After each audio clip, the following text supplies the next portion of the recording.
Hello, everybody. Well, it is so good to see all of you. Welcome to the White House. Hey. We know it is Black History Month. When you hear somebody say, "Hey, Michelle, girl,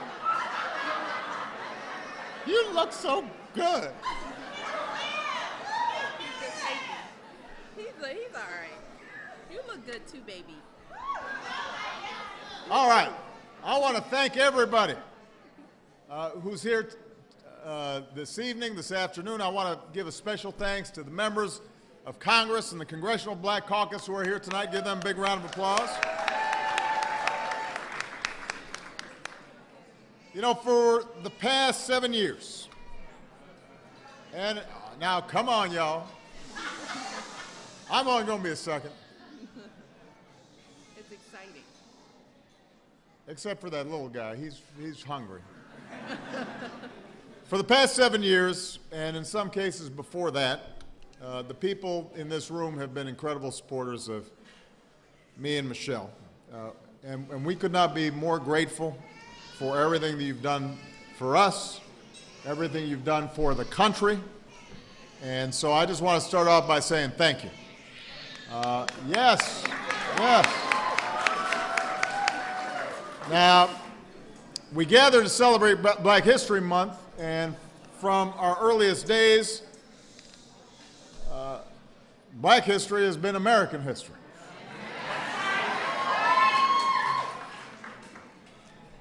We're the slaves who carried the stone to build this White House, the soldiers who fought for our nation's independence, who fought to hold this union together, who fought for freedom of others around the world.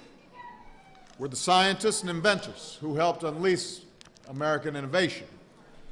We stand on the shoulders not only of the giants in this room, but also countless nameless heroes who marched for equality and justice for all of us.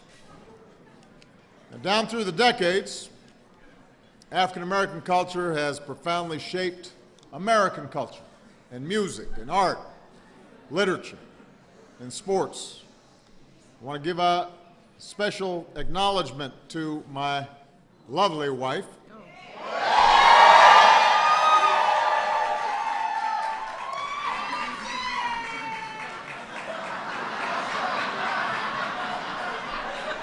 Because just last week she hosted a performance of African American women and girls in dance, and we had luminaries like Debbie Allen and Judith Jamison working with the next generation of outstanding young black dancers.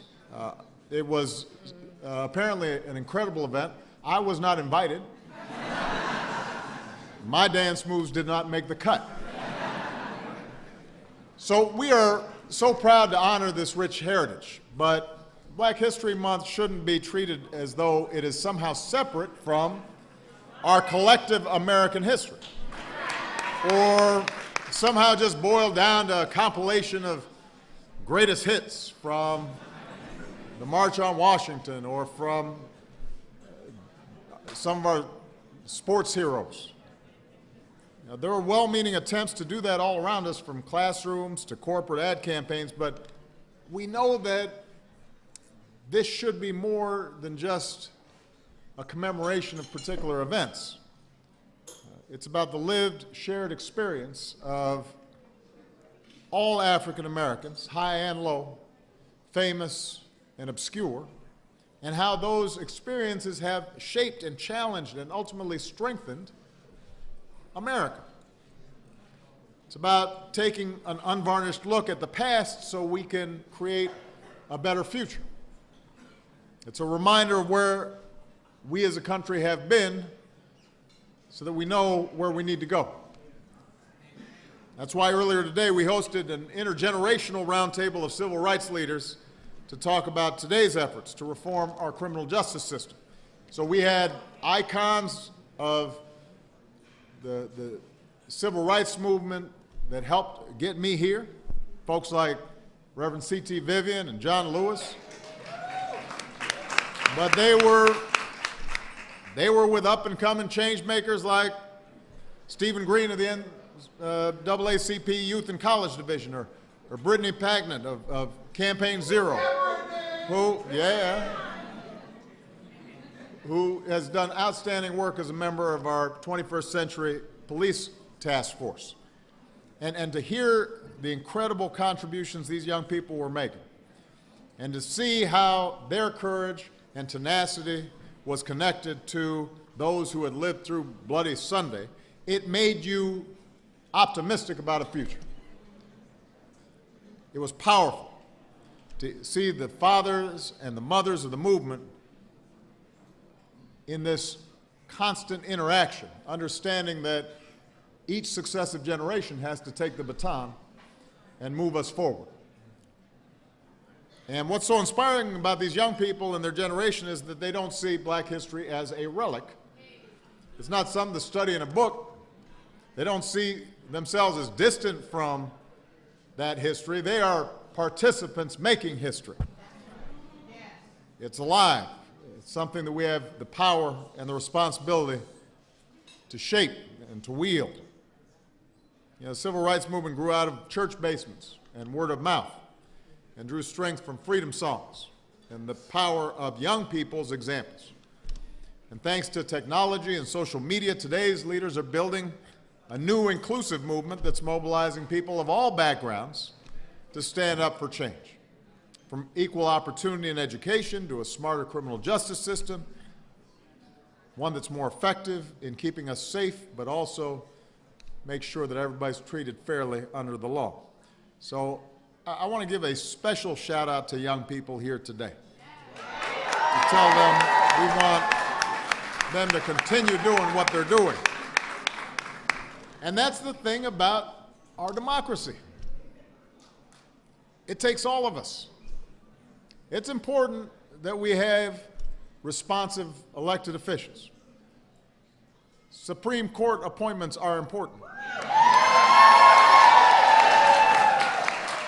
But ultimately, everything comes down to the constant perseverance, the courage, the tenacity, the vision of citizens like you. Making sure not only you exercise your right to vote, but that in between elections, you are part of a constant movement in your local communities or at a national level or at an international level to bring about the kind of change from which all of us in this room have benefited because of the labors of somebody who came before us. America's a nation that is a constant work in progress. That's why we are exceptional. We don't stop. There's a gap, there always will be, between who we are and the perfect union, that ideal that we see. But what makes us exceptional, what makes us Americans, is that we fight wars and pass laws and we march and we organize unions and we stage protests, and that gap gets smaller over time. And it's that effort to form a more perfect union that marks us as a people. And as long as we keep at it, as long as we don't get discouraged, as long as we are out there fighting the good fight, not just on one day or 1 month, but every single day and every single month, I have no doubt that we're going to live up to the promise of our founding ideals, and that all these young children who are standing in front, no matter who they are, where they come from, they're going to have the opportunity to achieve their dreams. Thank you, everybody. God bless you. God bless America. Thank you.